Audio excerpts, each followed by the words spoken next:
Si el miedo acecha, nos encerramos. Entramos, pero no salimos. En el encierro nos exasperamos y especulamos sobre la vida. No como una salida, sino como una huida. En huida no resolvemos el miedo huye con nosotros. Algunos han dicho que esta es la pandemia del miedo, más que la pandemia del coronavirus. Es el miedo que se ha instalado no solo en los adultos, sino en los niños también. Los niños ya no son como los niños de antes. Yo ya no les veo jugar como antes, yo ya no les veo sonreír como antes. Yo les veo bastante cohibidos ahora, con miedo, que tal vez nosotros como adultos les hemos transmitido ese miedo. Creo que se va a ver a largo plazo los efectos del miedo en la infancia a nivel global. El miedo a veces es infundado. Yo cuando era niño les confieso que tenía miedo que vengan los ladrones, supuestamente a robarme. No me acuerdo que alguna vez vino algún ladrón a robarme, por lo menos conscientemente no me acuerdo. Tal vez la mente del niño, ¿no?, se impresiona con alguna película, alguna cosa que escuchó de los padres. Y yo dormía con miedo pensando que me iban a robar, que me iban a asaltar. Entonces ponía seguro a la puerta, ponía una cómoda ahí atrancando para que no me vengan a robar. Y después cuando algo mis papás querían, ¿qué pasó? ¿Por qué está con seguro? Querían conversar conmigo o algo.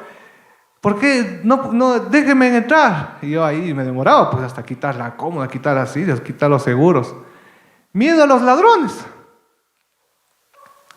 ¿Cuál es el miedo que nos paraliza a veces? Que no nos deja hablar en medio de todo lo que estamos viviendo. Pero para resolver esto, en medio de lo que sentimos, porque no podemos evitar tener miedo. ¿O alguien aquí nunca ha tenido miedo en su vida? Levante la mano, por favor, para hacerle una entrevista al final del culto, para saber cómo le hizo. Porque todos en algún momento de la vida tenemos miedo. Es inevitable de alguna forma. Lo único que podemos es tratar de gestionar el miedo de alguna manera y evitar que nos paralice y aún con miedo avanzar. ¿Cómo podemos hacer eso? En la palabra de Dios está la respuesta. En Juan, capítulo 20, versículo 19. Juan, capítulo 20, versículo 19.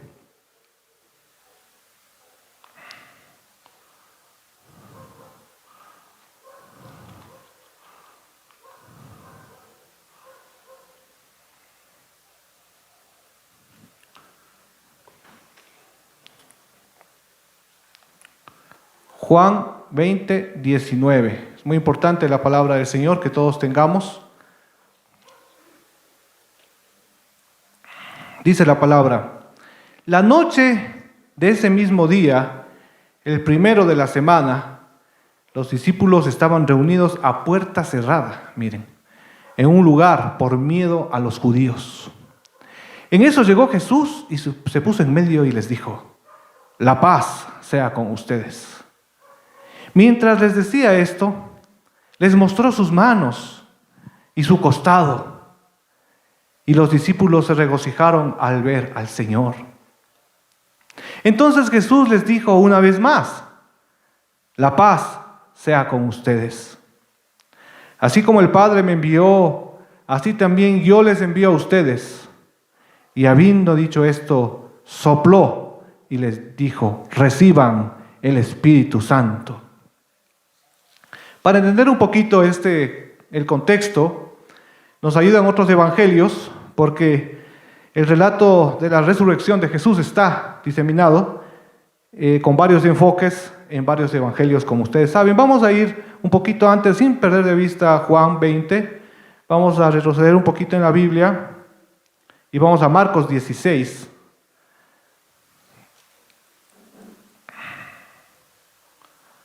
Marcos 16, del 5 al 8. Marcos 16, del 5 al 8 es el relato paralelo, ahora relatado por Marcos, del evento de la resurrección. Marcos 16, del 5 al 8. Miren, las mujeres fueron temprano a ver a Jesús, ¿no? Cuando entraron en el sepulcro, vieron que en el lado derecho estaba sentado un joven, vestido con una túnica blanca. Ellas se asustaron. Pero el joven les dijo: no se asusten. Ustedes buscan a Jesús el Nazareno, el que fue crucificado. No está aquí, ha resucitado. Miren el lugar donde lo pusieron. Pero vayan ahora y digan a sus discípulos y a Pedro: Él va delante de ustedes a Galilea. Allí lo verán, tal y como Él les dijo. Ellas se espantaron y, temblando de miedo, salieron corriendo del sepulcro. Y era tanto el miedo que tenían que no dijeron nada a nadie. Imagínense, el miedo puede causar que los testigos, hombres o mujeres, los que tenían esa misión de contar el mensaje más poderoso del universo, de la historia, que puede transformar las vidas, se quedaron calladas. Y los discípulos ni siquiera fueron al sepulcro. Las primeras que fueron las mujeres. Se movieron a pesar del miedo. ¿Por qué? Obviamente, cualquiera de los seguidores de Jesús podía morir como Jesús. Sin embargo, cuando ya el ángel les dice eso, ellas se quedan como paralizadas por el miedo. Ahora sí, volvamos a nuestro texto, que es el texto más importante, el texto de Juan 20, versículo 19. Ya pasó ese día, el domingo de resurrección, hace 2000 años, miren la cronología. Versículo 19, la noche de ese mismo día, el primero de la semana, Jesús les había dicho, como dice en el texto de Marcos, que vayan a Galilea y que ahí les va a encontrar. ¿Por qué quería Jesús eso? Porque Jesús quería que continuara la misión, así como comenzó en Galilea, ¿no? El reino de Dios y la predicación de arrepentimiento, que los discípulos enlacen en su mente, que ahora el Cristo resucitado les envía, ir por todo el mundo y predicar el Evangelio a todas las naciones, porque es Galilea de los gentiles, Galilea de las naciones. Ahí había muchos paganos en Galilea, y por eso los sacerdotes judíos realmente no estimaban a nadie que venga de Galilea. Y Jesús venía de Galilea. Era donde Él comenzó su ministerio, digamos. Le conocían así, ¿no? Jesús de Nazaret. Jesús también vino el Galileo, le decían, y los discípulos eran galileos también. Entonces, Jesús planificó todo para que pueda hacer de esa manera, pero los discípulos se encerraron. En vez de salir, más bien se aseguraron bien en Jerusalén, dicen algunos historiadores que estaban aquí en el aposento alto, dicen, que estaban encerrados ahí por miedo. Entonces el miedo nos enmudece, que es como una amenaza, como cuando dicen los hermanos mayores: cuidadito le cuentes a la mamá lo que he hecho. Les amenazan, porque el momento que le cuentes, ya vas a ver cuando estemos los dos, te pego. Y los hermanos menores a veces quedan callados.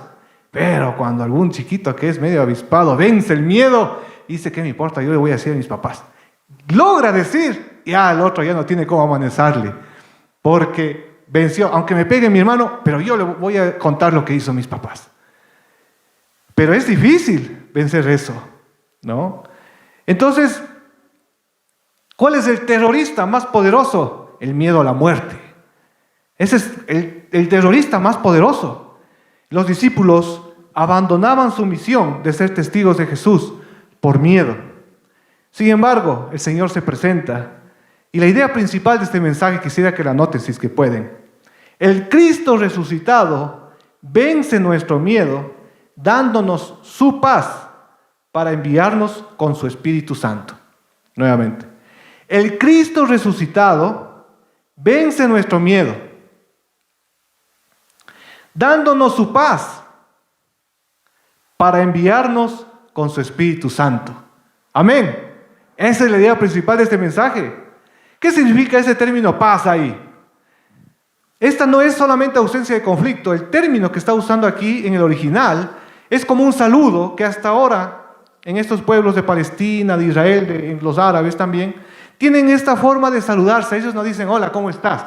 Ellos dicen, la paz sea contigo, el shalom sea contigo. Y Jesús viene y les dice, shalom, la paz sea con ustedes. Ese es el término paz. Es más que ausencia de conflicto. Vamos a suponer que los candidatos que están, digamos, sacándose los cueros al sol, como decimos vulgarmente, ¿no es cierto?, hacen las paces y los dos comienzan a trabajar juntos por el Ecuador. ¿Qué les parece eso? Sería una maravilla, ¿no?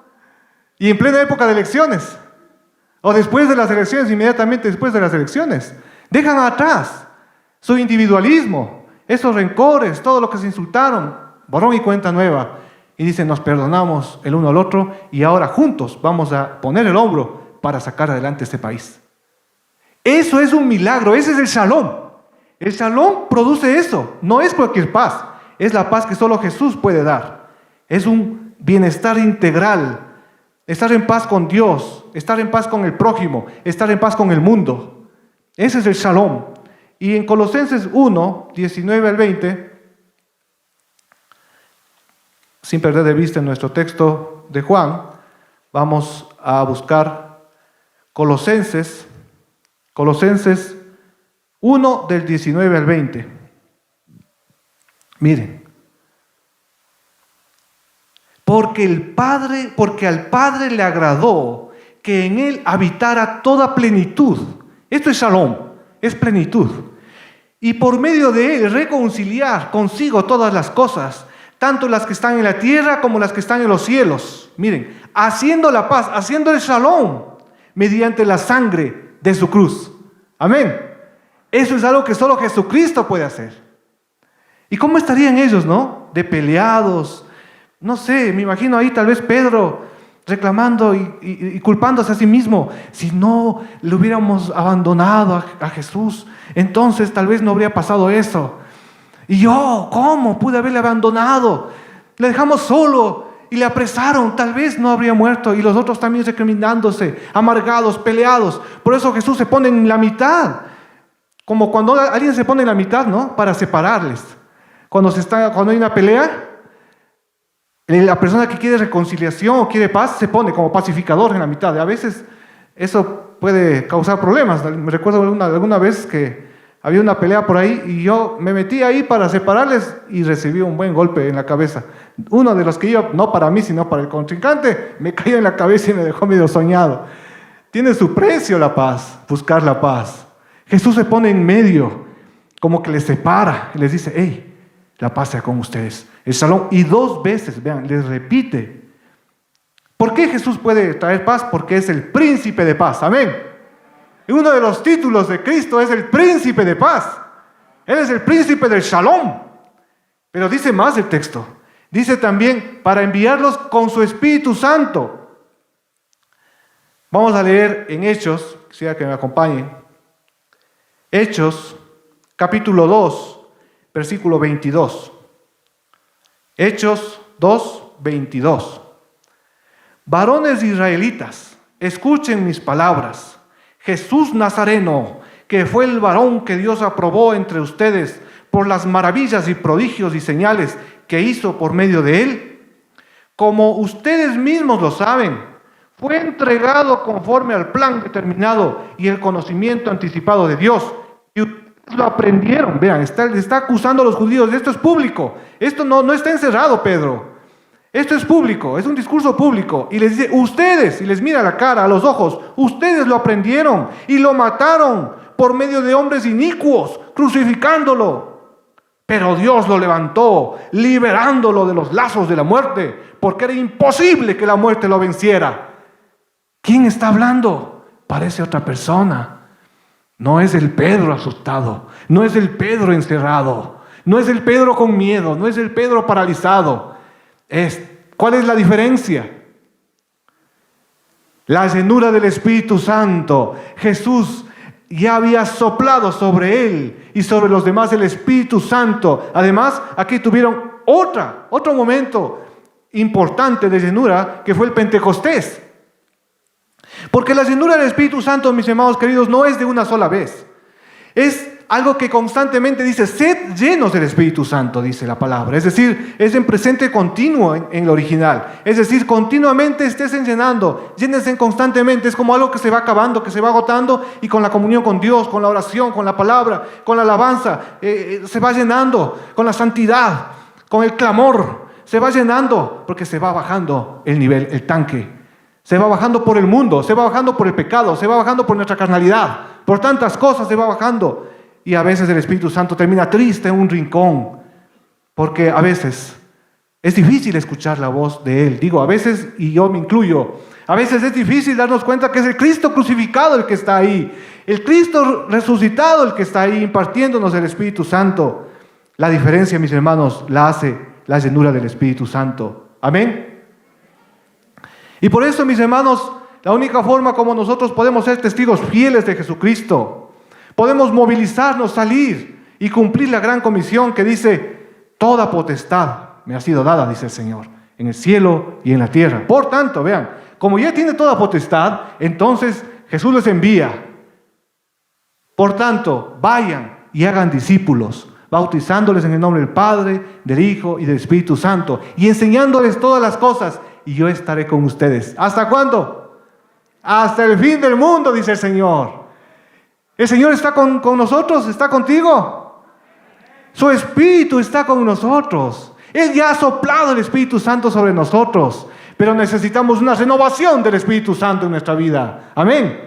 Todos los días necesitamos una renovación del Espíritu Santo, que nuevamente nos vuelva a sumergir el Señor en sus aguas vivificadoras, poderosas, cristalinas, puras, porque la contaminación, hermanos, es inevitable. Por más que no queramos, nuestra carnalidad, el pecado, Satanás, comentarios que escuchamos, a veces sin querer, estamos pasando por ahí y por ahí oímos algo que no debimos haber oído tal vez. Dos hermanos discutiendo, gente de pronto hablando mal, alguien dijo malas palabras por ahí, en el bus, en cualquier lado.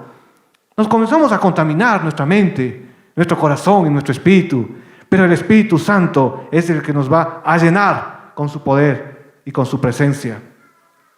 Vamos ahora a adorar al Señor, mis hermanos queridos. Vamos a ponernos de pie y vamos a adorar con esta canción que cantamos al inicio, pero vamos a pedirle al Señor que nos llene con su presencia, con su Espíritu.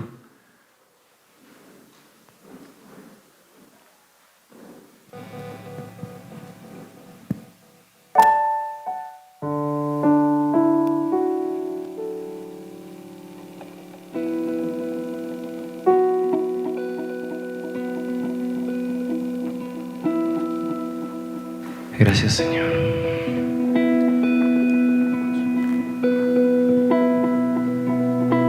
Postrémonos ante el Señor Jesús.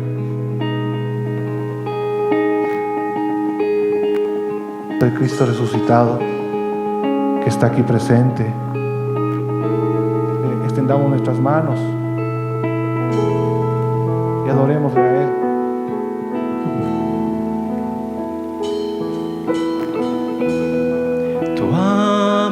Inundó mi corazón. Creo en tu palabra, oh Dios, espero en ti, renuévame. Sí, Señor, renuévanos con tu Espíritu, Jesús. Postrémonos ante el Señor. Y vengo ante tus pies. Vamos ante los pies del Señor. Vengo ante tus pies. Señor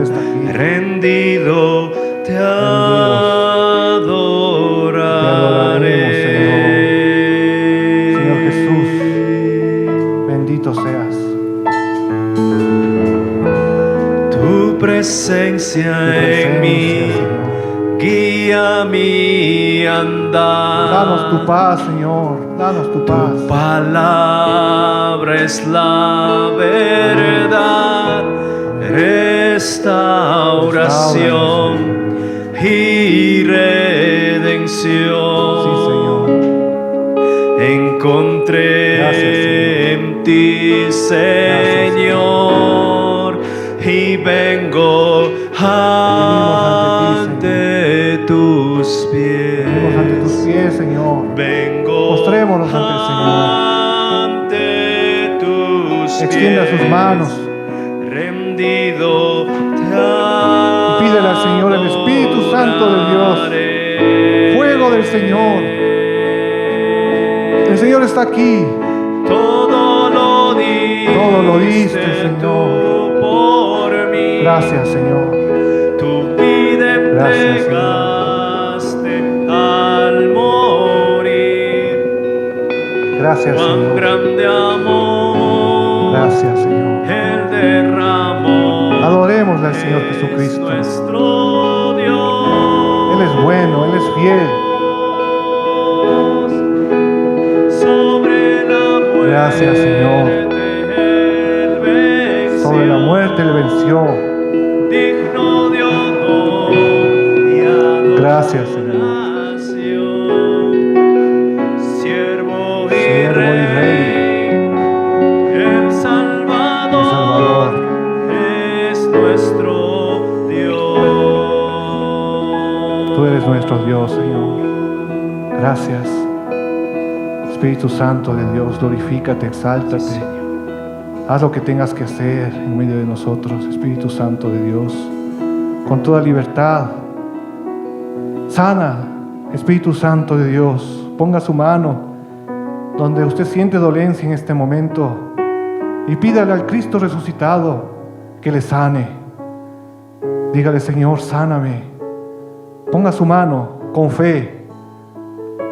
Entregue en este momento toda carga, todo miedo, toda preocupación por la economía, por el futuro del país, por nuestros hijos, por nuestros hermanos, por nuestra familia. Entreguemos al Señor las personas que no son creyentes, familiares que no conocen a Cristo. Por fe, entreguémosles en las manos del Señor Jesús, porque el Señor está aquí. Y recibamos la paz del Señor. El Señor dijo, mi paz os dejo, mi paz os doy, y yo no la doy como el mundo la da. Recibamos la paz y recibamos el Espíritu Santo de Dios, una nueva llenura del Espíritu Santo de Dios. Con fe, el Señor ha prometido en los posteros días, derramaré de mi Espíritu y vuestros hijos verán visiones, vuestros ancianos soñarán sueños. Ese es el milagro de la llenura del Espíritu Santo de Dios. Entonces Jesús les dijo una vez más, la paz sea con ustedes, el shalom sea con ustedes. Así como el Padre me envió, también yo los envío a ustedes. Y habiendo dicho esto, sopló y los dijo, reciban el Espíritu Santo. Amén. Gracias, Señor. Bendito seas por tu palabra y por tu Espíritu Santo. A ti te aplaudimos, Señor Jesús, Cristo resucitado. Bendito seas.